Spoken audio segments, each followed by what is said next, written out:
Os próximos jogos da seleção brasileira, tá? A gente tem Venezuela fora, Uruguai em casa, Colômbia em casa e Argentina fora. O que eu quero dizer com isso? O jogo contra a Venezuela, ele é fundamental. Por quê?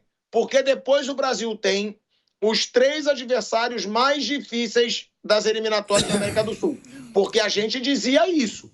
A gente dizia que a seleção brasileira, ela estava atrás na Copa América do Uruguai, foi eliminada pelo Uruguai, da Colômbia, que chegou na final contra a Argentina, e da Argentina. Ou seja, o Brasil hoje, para todos nós que a gente dizia aqui, é a 4ª força da América do Sul, pelo que vem jogando. Vai pegar a Venezuela agora fora, depois Uruguai e Colômbia em casa e Argentina fora. Ou seja, Piperno, a pior sequência tá por vir. A melhor foi agora, Chile e Peru. O Dorival Júnior, ele deu uma sorte, meu amigo, porque o Dorival Júnior, ele estava muito perto de cair. Muito perto de cair. Vale dizer que o Fernando Diniz foi demitido com 6 jogos. 6 jogos o Fernando Diniz caiu. O Diniz caiu nessa Dorival sequência. Júnior... O Diniz caiu nessa sequência que você passou aí. Venezuela, foi Colômbia... nessa que eu passei que vai acontecer agora? Venezuela, Uruguai, Colômbia e Argentina. Ele empata com a Venezuela e perde dos 3. Exatamente. Ele caiu ali. Olha aí, ó, é sempre bom ter a enciclopédia Bruninho para ainda reforçar o argumento. Porque o Diniz caiu com 6 jogos. O Dorival Júnior, eu vou te ser sincero, se ele perde para o Chile, eu acho que era grande a chance de ter uma forte pressão para ele cair. E aí ele pegou a sequência dos sonhos. Os 2 últimos colocados, vence do Chile aos trancos e barrancos fora de casa e vence hoje do Peru. Ou seja, o Dorival segurou o cargo dele. O Dorival agora ele tem um respiro. O Dorival provavelmente agora não vai sentir pressão para cair. Porém, a pior sequência que derrubou o Diniz, Piperno, vem agora. Claro, quer dizer, agora sim, agora, enfim, o Brasil vai enfrentar a parte que é mais complicada. Argentina, Uruguai e Colômbia. Que, aliás, quando ocorreu a Copa América, praticamente todos nós apontávamos Argentina, Uruguai e Colômbia como as melhores seleções superiores à do Brasil.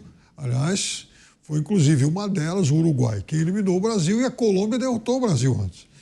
Então, veja, agora a gente vai ver a realidade dessa seleção, os testes mais importantes. O Brasil vai acabar se classificando de qualquer jeito. São 6 vagas e meia. Né? Imagina, o Brasil ficar fora.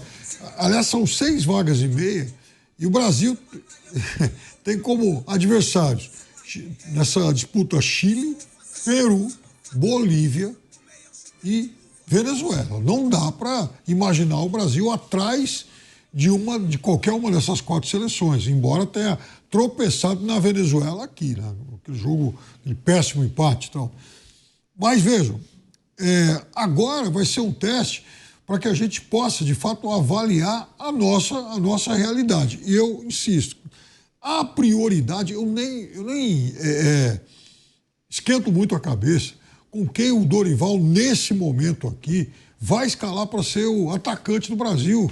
Quem é que vai ser o 9? Quem vão ser os 2 caras que vão jogar aberto? Todos nós aqui já apontamos uma série de jogadores talentosos, alguns ídolos em grandes, alguns maiores clubes do mundo. Por exemplo, o Vinícius. Savinho joga no outro grande time do futebol mundial hoje. Então, assim, material humano para isso tem. É possível que todos eles joguem mal nesses 4 jogos, mas individualmente eles são ótimos jogadores. O que realmente me preocupa é o que a gente pensa em relação ao meio-campo. Como é que isso vai ser formatado? Porque o Brasil bate cabeça nesse setor há muito tempo.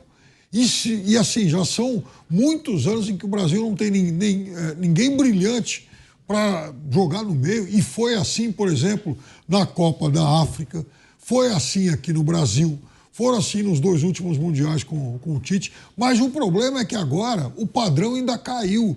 Porque se não tinha, por exemplo, um grande criador, tinha lá, enfim, um Casimiro jogando bem, né? Outros jogadores aí de até o Paquetá, Piperno, até o Paquetá teve uma fase razoável. Teve, que é um jogador em quem eu apostava muito, gostava muito, mas e aí, será que nós vamos poder contar com ele? E outra coisa, eu não imagino mais o Paquetá como o grande armador, a cabeça pensante. Eu acho que para isso ele não tem, aquela centelha do craque que é necessário para isso. Mas eu gostaria, por exemplo, de ver, enfim, o Paquetá como um 8, né? Função que o Bruno Guimarães muitas vezes exerce na seleção brasileira. Mas assim, o que me preocupa é como é que esse setor vai ser formado e quem serão os laterais da seleção brasileira, porque se é uma coisa em que o Brasil, nos últimos 50 anos, na média, ele foi melhor que todo mundo no futebol, foi exatamente nessa excelência dos seus laterais, pelo menos até 2014, em alguns momentos de 18. Depois disso, o Brasil perdeu essa vantagem e hoje o Brasil tem muito jogador comum para atuar como lateral. O Rodrigo não seria esse jogador de meio campo, Piperno? Porque o Rodrigo pode ser um camisa 10, só que ele não tem dado tanto conta do recado. O Gerson, um camisa 8 para chegar na frente, que eu acho que o Gerson, mesmo jogando no Brasil, tem um alto nível técnico, tá? Eu acho. Eu acho que o Gerson hoje é o mais completo jogador de meio campo que o Brasil tem. Eu começaria montando esse trio de meio campo, ou às vezes até com 4 jogadores e tal, mas pelo Gerson. Eu acho que o Gerson, sim, é o cara que consegue jogar em todos os setores de meio. O Gerson pode, inclusive, aparecer nas zonas de ataque, pelos lados. É um cara que tem inteligência para o passe curto, é um cara que sabe trabalhar com a bola longa e é um jogador que pisa na bola, para e cadencia quando é necessário. Então, eu acho que o Gerson é o mais completo de todos. E veja, olha só que coisa, né, que a gente chamou a atenção na época. O Brasil jogou na Copa América, em muitos momentos, com 3 homens de meio campo da Premier League. E a Colômbia, por exemplo, com Richard Rios e o Rames, engolia isso. Então tem alguma coisa de errado aí, né? Mas eu acho que o Gerson, ele é, para mim, hoje, o mais completo jogador de meio campo que o Brasil tem. Olha aí, ó, vocês concordam? Bruno, concorda com o Piperno? Porque eu gosto muito do Gerson. Muitos podem dizer, clubista, cara. Não é, porque quem me acompanha sabe que eu critico muito. Também muitos jogadores do Flamengo. Agora, o Gerson chega bem na frente. Hoje ele atuou bem. Ele jogou bem, vindo de trás, chegando na frente. E eu acho que o Rodrigo pode ser esse cara. Esse camisa 10. Agora, uma pergunta que eu faço para vocês. O Neymar, agora, com 32 anos, vai fazer 33 em fevereiro. Pode ser que valha mudar a posição do Neymar? Tentar colocar o Neymar como um camisa 10, mais pensante, e aí ter um Vinícius Júnior de um lado, Luiz Henrique do outro, o Savinho, com um centroavante, porque o Piperno alega que o Brasil não tem meio campo. O Rodrigo, é jogador de Real Madrid, mas realmente não consegue ser esse 10 da seleção. Vocês concordam que o Gerson tem que ser o 8? E talvez o Neymar possa ser adaptado como um 10, já que a força física dele não vai ser a mesma para a Copa do Mundo? Acho que o Neymar hoje, ele não joga há 1 ano, né? Então é mais difícil, mas até antes da lesão ele já estava jogando ali como um meia. Na Copa do Catar ele joga como um 10, né? Ele joga com o Rafinha de um lado, o Vinícius Júnior do outro, o Paquetá como um segundo volante e o Richarlison na frente. O Neymar até antes da lesão ele já não conseguia mais jogar pelos lados. Acho que hoje o Neymar, pela condição física, na condição técnica dele, você podia colocar o cara em qualquer lugar do meio para frente que ele se vira. O Neymar é um gênio. Mas na condição física, hoje eu só vejo ele como um 10 ou como um 9, assim, numa reinvenção total, assim. Eu não consigo ver assim Neymar pelo lado, indo, voltando, isso não dá mais. Então, eu só consigo ver como um 10, que eu acho que é o mais provável, ou numa eventual, não tenho nenhum centroavante confiável, deixa ele mais perto do gol ali, alguém aproximando com ele, trocando de posição com ele. Ele por dentro. Se ele estiver minimamente bem, ele vai retornar à seleção e onde ele vai jogar é ali. Pelos lados, ele já não disputa mais, até acho que já no outro ciclo já foi assim, né? No meio, entre a Copa da Rússia e do Catar, o Tite já foi trazendo ele para dentro, no Paris Saint-Germain também.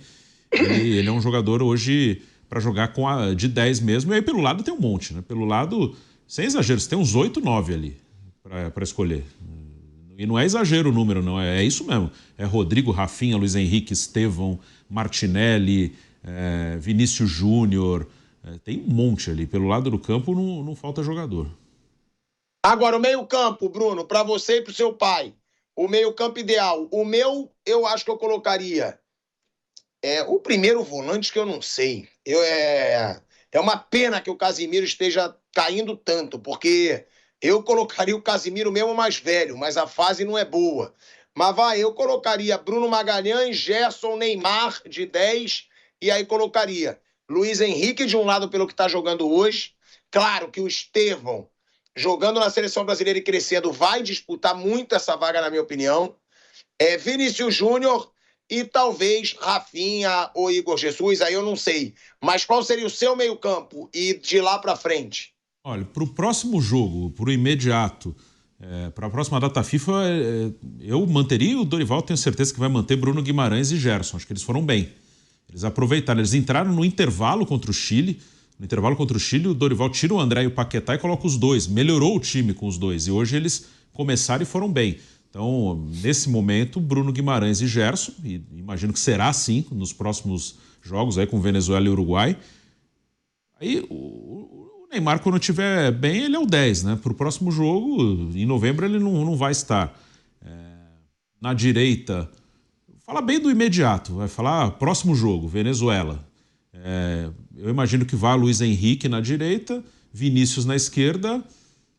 Eu acho que ele vai ter um 9. Acho que vai ser o Igor Jesus. Eu acho que o Rafinha e o Rodrigo vão disputar um lugar. Acho que o Rafinha e o Rodrigo vão disputar uma posição centralizados ali. Um dos dois, para jogar com a 10. E acho que o Rafinha... Eu adoro o Rodrigo, cara. Acho até o Rodrigo subestimado. Mas pensar imediato, próximo jogo, eu acho que o Rafinha foi melhor que o Rodrigo. Flávio, concorda? E outra, Flávio, Piperno questiona aí esse meio-campo, né, do Brasil.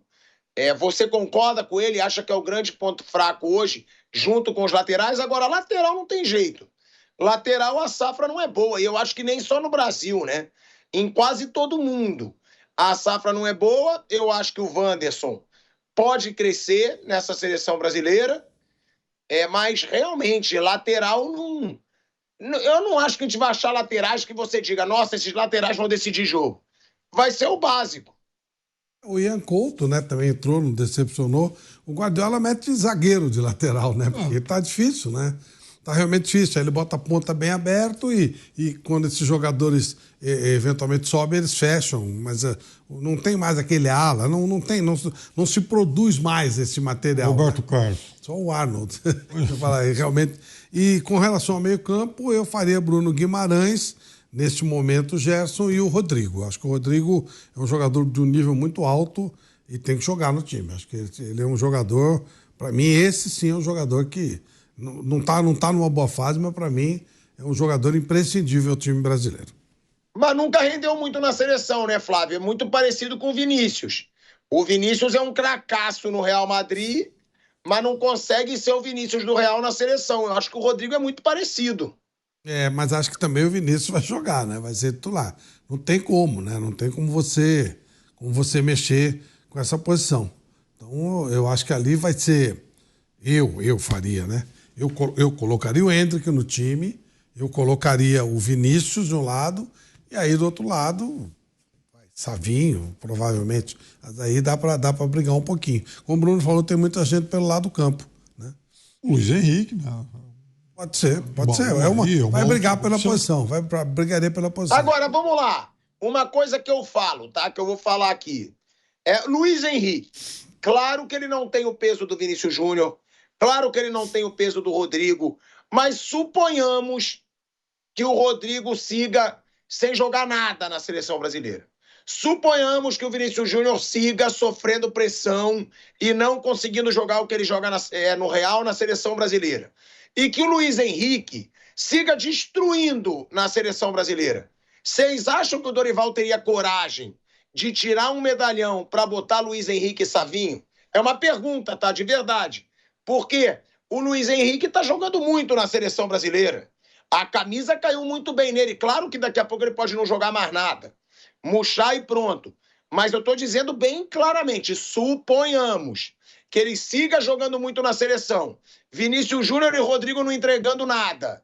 Vocês acham que o Dorival teria coragem de botar os medalhões no banco para botar o Luiz Henrique para jogar? Eu acho que sim. Se continuar assim, ele vai acabar fazendo isso, porque, como diz o Muricy, a bola fala, né?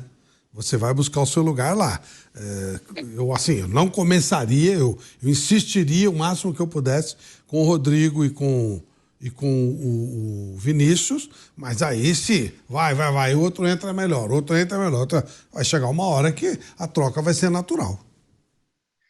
Mas para botar o Luiz Henrique não dá para tirar o Rodrigo, né, Piperno?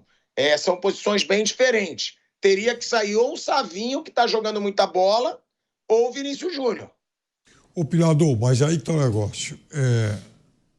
Meio campo é o setor mais sensível e, às vezes, mais difícil para se construir. Porque, como o Bruno falou, e a gente já citou aqui, jogador de beirada, por exemplo, tem um monte. Né? Não é por falta de opção nesses setores que o Brasil vai acabar se comprometendo. Então, isso aí, tranquilo.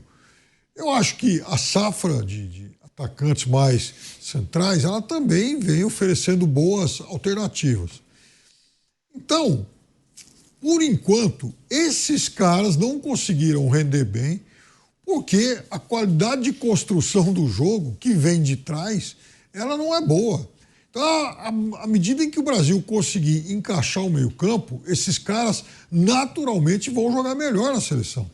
Agora, tem que ter um pouco mais de sequência também para os jogadores de meio campo, porque não adianta jogar 45 minutos aí não deu muito certo, aí já troca tudo, aí já coloca o outro. Porque se for assim, veja, futebol também é conjunto e principalmente no setor de construção, de criação, de ocupação de espaço sem a bola. Então, não pode ser uma coisa assodada de querer mudar a cada 15, 20 minutos. Por isso, eu insistiria. Quer dizer, eu se fosse o Dorival, elegeria lá o trio e aí apostaria nesses, daria algum tempo para eles. E eu acho... mas qual seria o seu trio hoje? O meu trio hoje seria o André, o Gerson e o Rodrigo. Rodrigo eu sei que vai passar por questionamentos. É mais difícil, às vezes, para ele se sentir à vontade em um determinado espaço, porque muitas vezes lá no Real Madrid ele joga de outra forma. Mas o Rodrigo é a única esperança de jogador, de um cara realmente criativo que a gente possa ter na função de abastecer os homens de frente, de ocupar um espaço ofensivo, às vezes fazendo inversão de posição com algum homem de ataque. É por isso tem um nome, Piperno. E claro que não tem o peso do Rodrigo, mas o Matheus Pereira. Então, eu acho que pode ser uma outra boa aposta. Mas aí gostei inclusive da convocação dele. Mas aí, Pilhado, é alguém que também a gente vai precisar ver mais. E aí volto então no argumento anterior. Não dá para ficar trocando esse trio a cada meia hora. Vamos tentar dar um pouco mais de condição de ambientação para esses caras ganharem poder de força de conjunto mesmo. E na frente, Piperno, qual seria o seu trio? Para começar o jogo daqui um mês, eu começaria com o Luiz Henrique, o Endrick e o Vinícius.